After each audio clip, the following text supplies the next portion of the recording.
So we're gonna explain how our clock's gonna work. We're doing an electronic clock, and it's gonna be powered by a relay that we're gonna buy online. The idea is that current starts flowing from the positive side of the battery through here, and then this area right here is gonna be the relay, which we're gonna buy.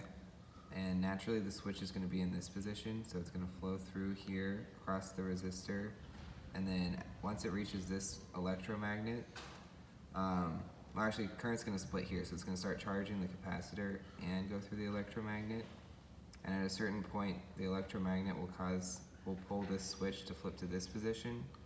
And in this position, the battery is no longer connected to the circuit, and the capacitor is allowed to discharge here. After that happens, as the capacitor is discharging, the switch is going to flip back into this position, and the whole cycle is going to start over. It's going to take the same amount of time for each successive flip of the switch. And every time that current is allowed to flow through the electromagnet and charge the capacitor, the motor is going to turn a certain amount. We're going to connect that motor to a clock face, which we'll explain later. So we built a little kind of working model right here that is not actually working because we don't have a power source today, and we don't have the relay or the motor quite yet. We're still waiting on those to come in. But what we would have our 9-volt battery across here.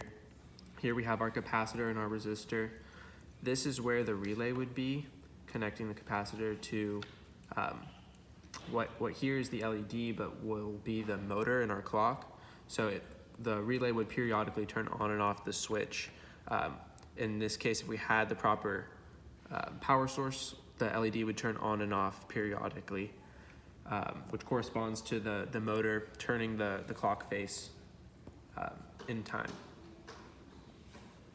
And for the time indicator, so the motor, there will be a small gear attached to the motor over here, and then we're expecting the motor to oscillate, to flow pretty quickly even with the relay. So we're gonna have to get probably a really big gear relative to the motor gear, and we're gonna aim for simplicity. We're gonna aim to have the time indicator handle go one full 360 rotation for every 5 minutes. And obviously over this gear, we're gonna have a secure, nice actual clock-looking time indicator above it, so that the gears are in the back, while on the outside it's gonna appear like a regular fancy clock.